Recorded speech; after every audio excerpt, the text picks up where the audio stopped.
Hi guys! Okay, so today I'm going to show you how to make some fun and easy cake pops. They are an awesome treat for any kind of gathering, event, or just for your friends or family. They're kind of fancy and cool, and they're really simple. So I will show you guys. You will need a box of pre-made cake mix. Also feel free to make a cake from scratch. A container of frosting. You can get any flavor you want. I recommend cream cheese because I love cream cheese. Some candy melts. You can get the Wilton candy melts at any Michaels or Walmart, but you can also just use chocolate chips or white chocolate chips. Some cake pop sticks. These come in a variety of different sizes, and you can get them again at any Michaels or Walmart store. Feel free to decorate your cake pops any way you would like. I'm going to use sprinkles because I just love sprinkles. So you do want something to set your cake pops in. You can either use styrofoam or a cake pop prop. You can get both at Walmart or a craft store. But if you are low on funds, you can also just use a thick mug.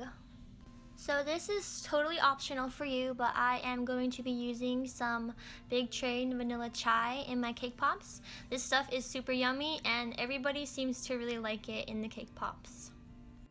So first you want to go ahead and make your pre-made cake mix.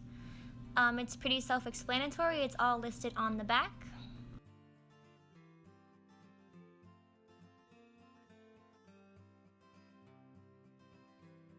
So after that's all nice and mixed up, I'm going to add half a cup of chai. And then we're just going to go ahead and add this little mess up bit of chai into there and mix it all together. Go ahead and prep your pan for the cake mix. I'm just going to line it with some Crisco.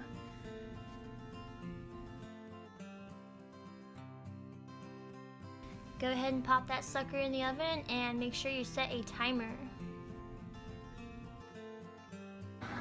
Okay, so now is a great time while your cake is baking to kind of clean up the mess you made while baking the cake.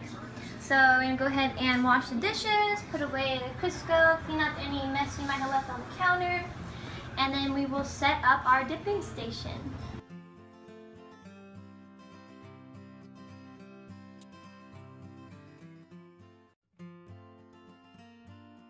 Our vanilla chai cake is perfect. You want to take it out a little early so it stays moist.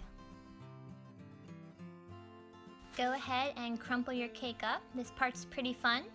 Usually I avoid using the sides or the bottom, but this cake is very moist, so I'm using most of it. Crush it up real good. It should have a pretty gooey texture to it right off the bat. Okay, so after you've crushed your cake up, you're gonna add your icing. You can kind of eyeball this part. I usually start off with like a big spoonful and just mix it in and add from there. The more icing you add, the easier it's going to be to roll your balls out, and also it's going to be less likely to have cracks in it. It may seem super gooey, but trust me, that's the cake pop texture it's supposed to have. At this point, you can roll your cake pops out. Usually I would use a ice cream scoop for this, but I actually left mine at home, so I just eyeballed it today. This point is optional as well, but you can pop your cake pops in the fridge or freezer for about 5 minutes just to get them hardened up and ready for dipping. I am a firm believer that cleaning as you go while you cook is the most productive way to get things all finished up with the least amount of stress.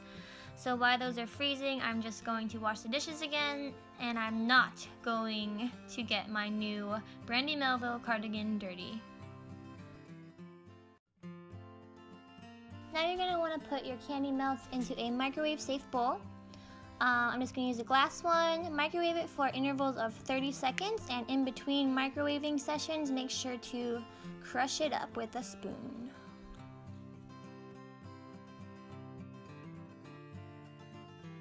Now, using the pastel candy melts, they do have little specks in them, so it might be a bit chunky. What you can do to make it more moist and liquidy is to add a little bit of Crisco.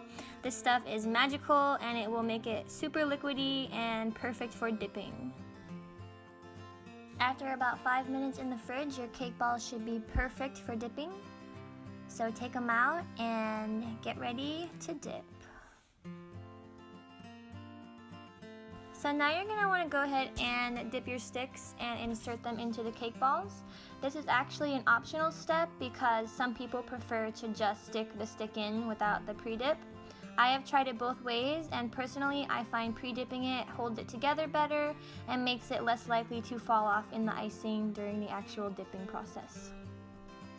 So at this point, all there is left to do is dip these suckers, decorate them, and let them set out to dry.